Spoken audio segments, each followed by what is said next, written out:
할렐루야. 주님의 은혜가 오늘 여러분 삶 가운데 가득하시기를 주의 이름으로 축원을 드립니다. 한날의 첫 시간입니다. 첫 시간은 새롭다라는 의미와 함께 성경적으로는 가장 권위 있는 시간이라고 하겠죠. 하루 24시간이 다 그 권위 아래에 있다면 권위 있는 시간이 되겠지만, 무엇보다도 시작하는 시간인 이 알파의 시간은 오메가의 시간까지 알파와 오메가가 되신다라고 말씀하신 그 삼위일체 하나님께서 강력하게 주관하시는 시간이고, 오죽하면 하나님이 내가 알파와 오메가라고 하셨겠습니까? 그 알파와 오메가는 나다라는 얘기고, 알파와 오메가는 내 것이다 라는 얘기고, 내 주권이다, 내 소관이다 라는 얘기입니다. 그래서 이 새벽 시간이 우리나라에만 있는 전통이긴 합니다만, 성경적이고 신앙적으로 봤을 때에는 우리가 이 새벽에 왜 이 새벽 시간이 시작이 됐느냐 할 것 같으면, 우리의 조상과 부모님, 어머님들이, 할머님들이 제일 먼저 일어나 가지고 부엌에다가, 저 장독대에다가, 집안의 한 구석에다가 정한수 떠놓고 일어나자마자 오늘 한 날도, 어쩜 이렇게 신앙적인지요, 오늘 한 날도 하면서 제일 첫 시간에 제일 처음 거 떠가지고 제일 첫 손길로 빌었던 그들이 예수를 믿고 난 다음에 그것이 그 잡신들의 것이 아니라 하나님의 것이라는 것을 깨달았기 때문에 이 첫 시간이 첫 새벽 시간으로 하나님 앞에 올려드리면서 이 새벽 기도가 시작이 된 겁니다. 또한 이 새벽 기도는 선교사들이 우리나라 들어와서 하나님의 말씀을 밤새도록 전하여 밤새도록 은혜 받은 성도들이 집에도 가지 않고 그 다음날 새벽까지 앉아가지고 기도하고 말씀을 보고 말씀을 나누다가 새벽을 맞이했습니다. 어떻게 그냥 내버려 둡니까? 선교사들이 일어나서 다시 그들에게 말씀을 전하며 예배를 드리게 된 그것이 전통이 되어서 우리의 새벽 기도회가 된 겁니다. 여러분 잘 보십시오. 이것이 우리의 구미에 따라서, 이것이 우리의 기호에 따라서, 우리의 필요에 따라서 세워진 것이 아닌 하나님의 권위요, 처음 것이라는 것, 그 다음에 그것이 쭉 이어져야 한다라는 사실, 그 은혜 받은 바가 이 첫 시간을 통해서 하나님의 권위로 인정되고 고백된 새벽 시간이다라는 것을 우리는 역사적으로 다 알 수 있습니다. 자, 그래서 여러분께서 이 첫 시간을 드리는 것이 얼마나 의미 있는 시간인지 기억하시고, 아무튼 피곤하시고 또 상황의 여러 가지 여건들과 환경들이 다 나름대로지만 이 첫 시간에 그 권위를 인정하시는 귀하고 복된 자리로 여러분 모두에게 하나님의 권위로 여러분 머리카락 하나까지 세시는 바 되시고 실제로 머리털 하나까지도 상하지 아니하도록 도우시는 그 큰 은혜, 권위가 여러분에게 덮여지는 한 날이 되시기를 주님의 이름으로 축원을 드립니다. 자, 이제 계속해서 주 예수 그리스도의 권위에 대해서 쭉 이야기를 하는데, 여러분 오늘 35절부터 38절까지는 이제 그 당시의 분위기를 설명해 주는 겁니다. 그 예수 그리스도의 권위와 예수 그리스도와 제자들과의 관계 속에서 서로 분명하고 명확한 하나님의 말씀이라는 진리가 있고 뜻이 있고 기준이 있는데, 그런데 이제 그거를 둘러싸고 있는 당시의 환경을 이야기하는 겁니다. 주변 환경들을 얘기를 해요. 어떤 환경을 이야기하느냐? 35절 처음부터, 여러분 이 오늘 35절부터 38절까지는 해석이 쉽지 않은 본문입니다. 여러분도 짧은 본문이지만 읽어보시면 이게 무슨 소리 하는 건가 라고 고민되거나 좀 이해가 안 되는 그런 부분이 있어요. 자, 무슨 얘기냐면 이제 그 당시 분위기를 얘기하는 거죠. 주변 분위기들. 주님이 제자로 부르셨고 보내시고 복음을 전하고 말씀이 이루어져 가고 있는 그런 상황에 이 세상적인 분위기, 그 당시에 그 주변의 분위기들은 어떤 분위기냐? 그들에게 이르시되 내가 너희를 전대와 배낭과 신발도 없이 보내었을 때에 부족한 것이 있더냐? 이르듯, 제자들이 대답하는 거죠. 없었습니다. 그럼 뭔 얘기입니까? 전대는요 돈이죠. 배낭에는요 필요한 물건이죠. 신발은요 신고 다니다가 닳고 없어지면은요 다시 신어야 되는 거 아니겠습니까? 그런 것들이 부족한 게 있었느냐 없었느냐 물어봤더니만 예전에는 없었습니다. 예전이면 몇십 년 전이 아니고요, 얼마 전 얘기예요. 여러분 이거 무슨 얘기인지 기억나십니까?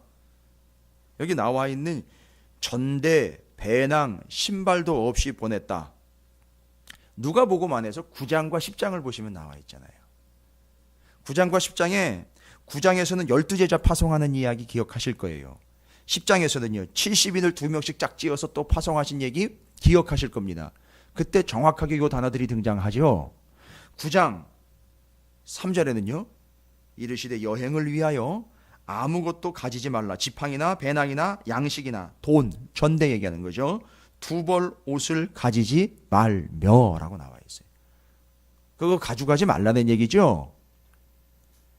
그걸 가져가지 말라는 얘기는 그게 범죄 행위다라는 게 아니라 그것보다도 더 중요한 게 뭐냐면 가서 빨리 전하는 거라는 얘기죠. 그런데 전하다 보면 이런 것들이 왜 필요 없겠습니까? 이런 것들이 다 필요하잖아요. 먹어야 되지요, 써야 되지요, 입어야 되지 않습니까? 아니, 그리고요 이런 것들이 가능하려면 자 여러분이 이제 생각을 해보십시오. 주님이 제자들을 보냈습니다. 보내가지고선요 복음을 전하다 보고 여기저기 다니다 보면은요 반드시 필요한 건 돈도 필요하고 식량도 필요하고 필요한 것들이 한두 가지가 아닙니다. 지팡이서부터 신발은 신발까지 다 필요한데 근데 그렇게 내가 너희들을 12 그 다음에 70명 보냈을 때 너희들이 그 가보니까 그 돌아다니는데 시간이 꽤 오래 걸렸거든요. 그런데 그런 거 부족하게 그 당시에 없어서 곤란스러운 일이 있었느냐? 아니라는 것이죠. 그때 무슨 일이 있었던 거죠? 다닐 때 그것들을 거기에 본문에 보면 그런 얘기 나와 있잖아요. 너희가 이제 그 집에 들어가거들랑 먼저 복을 빌어주고 혹시 거기서 너희를 영접치 않거들랑 어떻게 하죠? 발에서 먼지를 털고 나와라 라는 얘기니까 여러분 여기 그 전대가 없이 갔어도 신발이 없이 갔어도 배낭이 없이 갔어도 돈이 없이 갔어도 먹을 것이 없이 갔어도 필요한 것이 있으면 쓸 것을 챙기지 않고 갔어도 어떻게 했었다는 얘기죠. 예전에는 거기서 그 영접해 주는 사람들이 다 공급해 줬다는 얘기지 않습니까? 그것이 우리가 지금 본문을 지금까지 읽어본 걸로 보면 주님은요 주님이 필요한 것이 딱 두 가지로만 설명이 돼서 주님의 주권과 연결돼서 두 가지 우리가 어제도 다 살펴봤고 일주일 내내 살펴봤지요. 뭐와 뭐를 아주 주도적으로 주님이 필요하니까 쓰시겠다 딱 해가지고선 두 가지 준비한 게 있죠. 나귀 새끼하고 빈 다락방이지 않습니까? 그때 그 둘이 어떻게 했습니까? 즉시로 그 다음에 한 방은 마련해 놨다가 내어줬어요. 그러니까 제자들도 예전에는 어땠다는 얘기죠? 그렇게 했다는 얘기예요. 다른 일반적인 성도들이 주님의 제자와 70명들을 맞이할 때에 그들에게 필요한 걸 다 내주고 마치 주님이 나귀 새끼 필요하다 방 필요하다 하니까 쭉쭉 내주는 것처럼 다 내줬어요. 그런데 잘 보십시오. 그때 부족한 것이 있더냐? 대답합니다. 제자들 실제로 갔다 왔던 제자들이죠.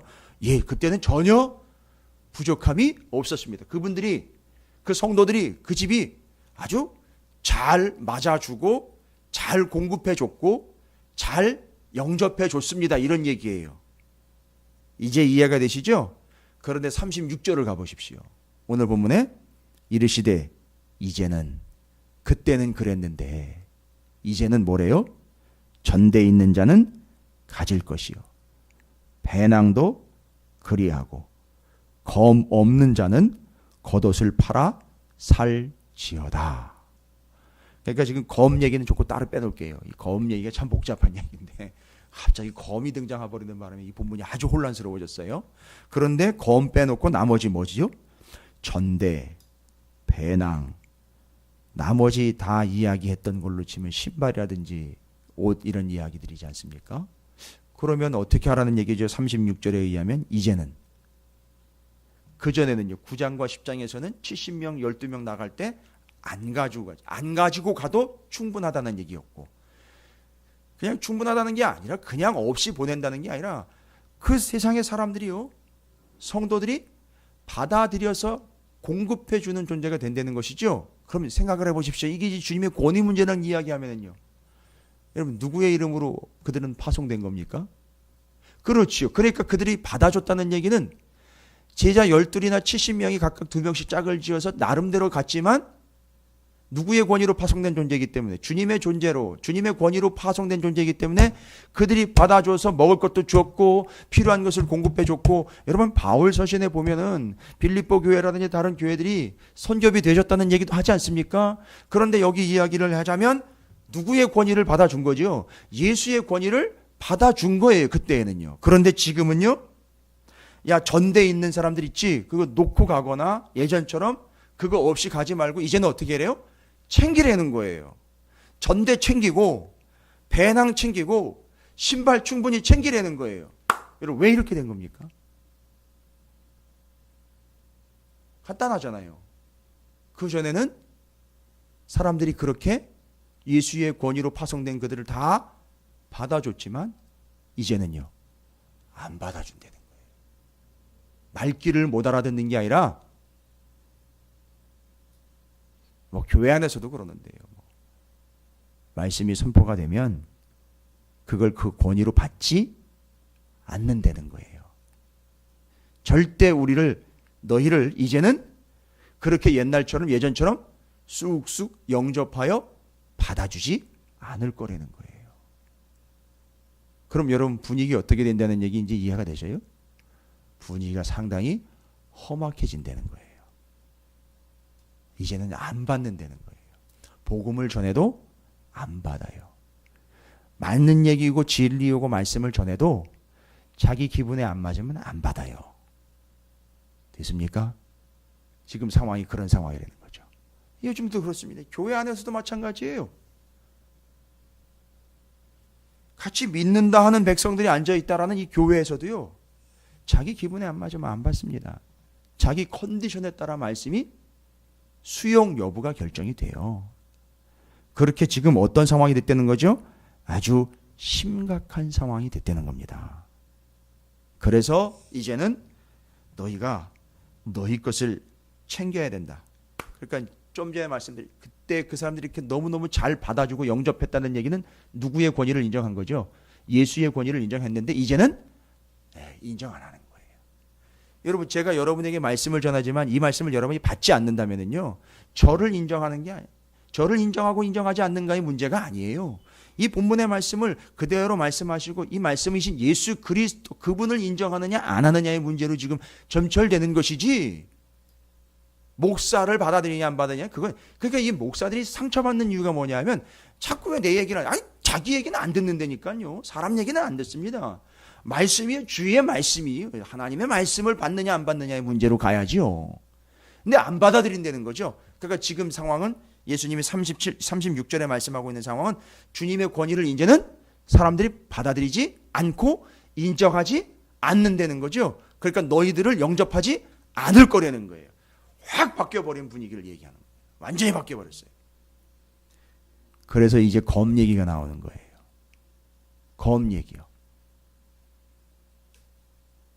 그럼 뭘까요? 실제로 이게 검을 이야기하는 거냐? 이게 지금 그래서 논란이 많아요. 정해진 바가 없어요. 아니 왜 갑자기 검 얘기를 했을까? 여러분 요거를 해결하려면 저도 제가 이제 예전과는 달리 복음서가 좀 충분히 이해가 되니까 여러분 요 검 얘기 이야기하면 검이요, 검. 어디가 떠오르십니까? 지금 이 뒷부분으로 왔잖아요. 누가복음에는 기록이 안 돼 있는데 마태복음에는 기록이 돼 있어요. 검. 검 하면 누가 떠오르죠?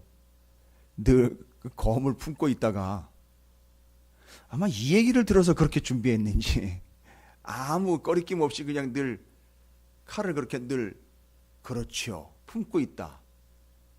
뱃사람이라면은요 늘 이거 쓰는데 능숙하죠. 배 위에서도 썼었고 그 고기를 잡고 나와서도 금을 손질할 때도 썼고 고기를 손질할 때도 썼지 않습니까? 바로 그 사람 누굽니까? 베드로. 주님이 잡히시던 날 밤에 제사장의 군대예요. 그리고 다른 복음서에는 또 그 사람의 이름까지도 기록되어 있어요. 말고라는 사람의 귀를 싹 베어버릴 때 주님이 뭐라고 얘기하셨는지 그게 또 떠올라야 돼요. 그러면 이 검 얘기만 완전 대립되는 것 같은 이야기로 이야기가 됩니다. 그러다 대립되는 것 같지만 그 이야기와 연결이 되면 이 검이 무슨 의미인지를 이해하실 수 있어요. 마태복음 26장 52, 53, 54절에 예수께서 이르시되 내 칼을 도로 칼집에 꽂으라. 칼을 가진 자는 다 칼로 망하느니라. 그런데 왜 검을 사라 그럴까요? 너는 내가 아버지께 구하여 지금 12군단 더 되는 천사를 보내시게 할 수 없는 줄로 아느냐? 내가 만일 그렇게 하면 이런 일이 있으리라 한 성경이 어떻게 이루어지겠느냐 하시더라. 무슨 얘기입니까? 야, 칼 잘못 쓰면 망한다라는 단순한 개념이 아니죠. 네가 칼을 휘두르면, 내가 만약 그 칼 휘두르시 군대를 하늘로부터 12군단 더 되는 군대를 완전히 여기다 그냥 하나님께 부탁해가지고 파송시켜버리면, 그 당시 상황에서는 귀도 잘라내고 사람도 목도 칠 수 있고 여기 있는 이 제사장의 군대를 이게 싹 전멸시킬 수 있지만, 문제는 더 심각한 문제가 발생되죠. 어떤 문제가 발생된다니까? 하나님의 말씀이 이루어지지 않게 되는 것 아니냐. 그러면요, 여기 지금 예수님이 말씀하신 겉옷 팔아서 검 사라라는 이야기는,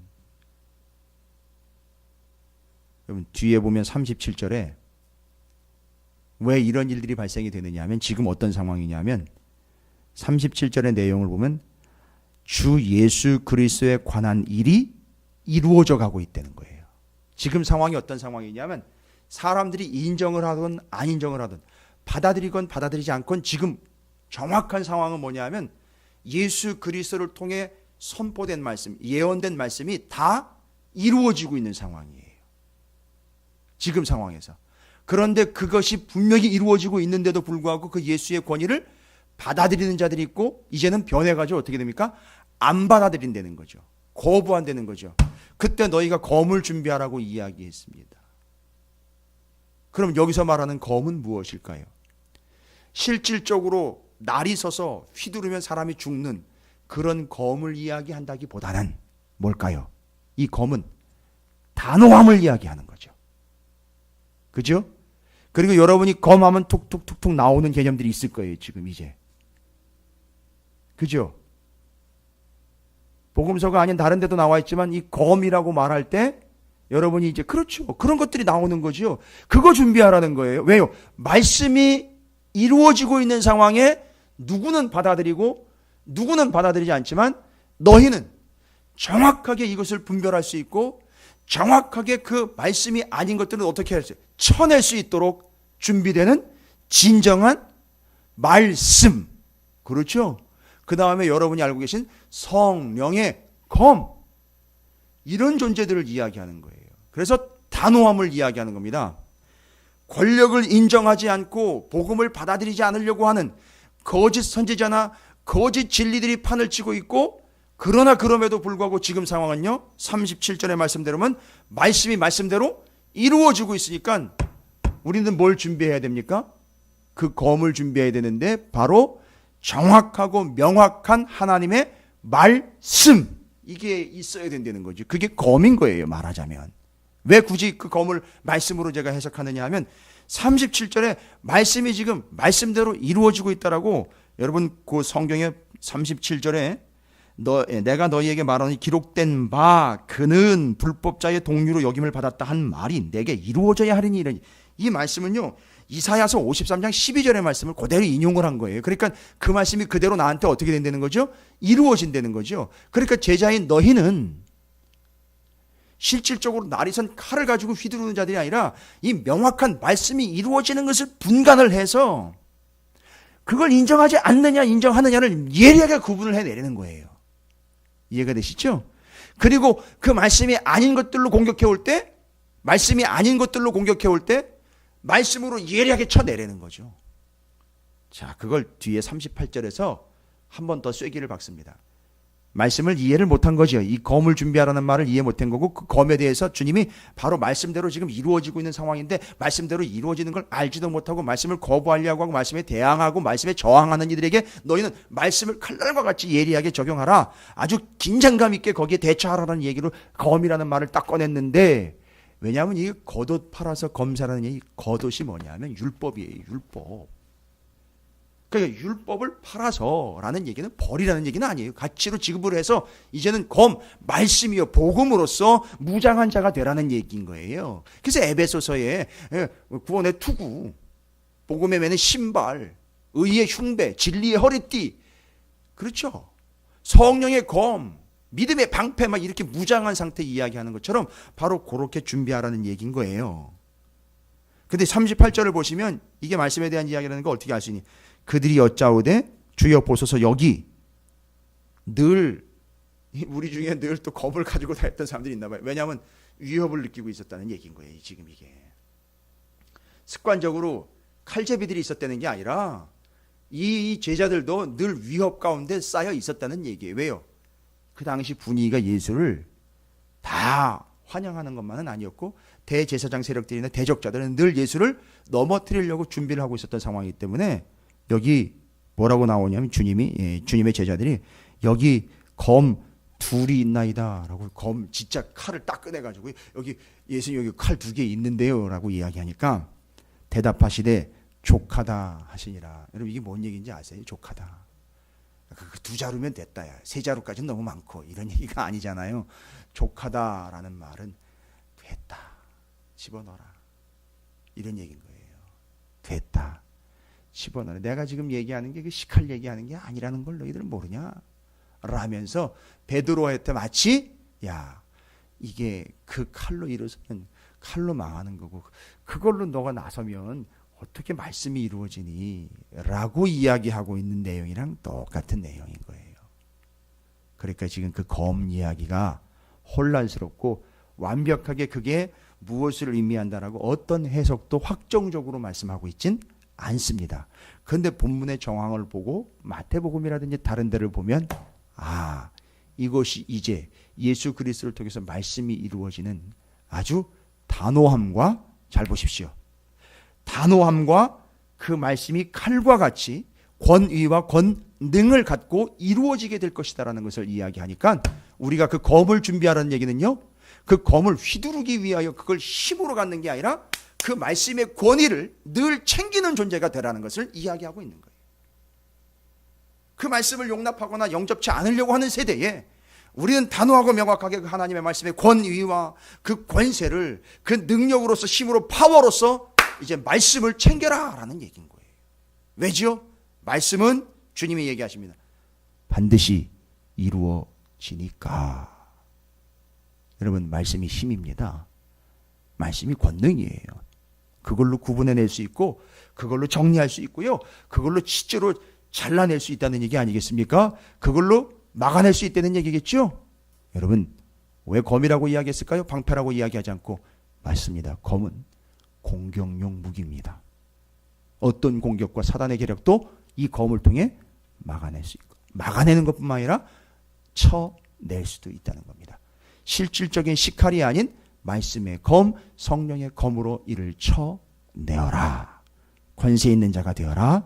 여러분 오늘도 여러분께서 이 검을 준비하시는 그리고 그것을 이 세대가 인정하지 않는 이 험악한 세대에서 단호함과 분명함과 명확함으로 말씀의 검, 성령의 검으로 여러분이 무장된 존재가 되시기를 주님의 이름으로 축원을 드립니다. 오늘 말씀 기억하시면서 주님 제가 이 주님의 권위를 인정하지 않는 세대, 내가 복음을 전해도 영접하지 않으려고 하는 이 세대, 그래도 그 하나님의 말씀의 검을 분명하고 명확하게 준비해서 그것을 전할 뿐만 아니라 그것으로 아닌 건 잘라낼 수 있는 말씀에 근거한 말씀이 기준이 되는 풍성한 삶을 살아가기를 원합니다.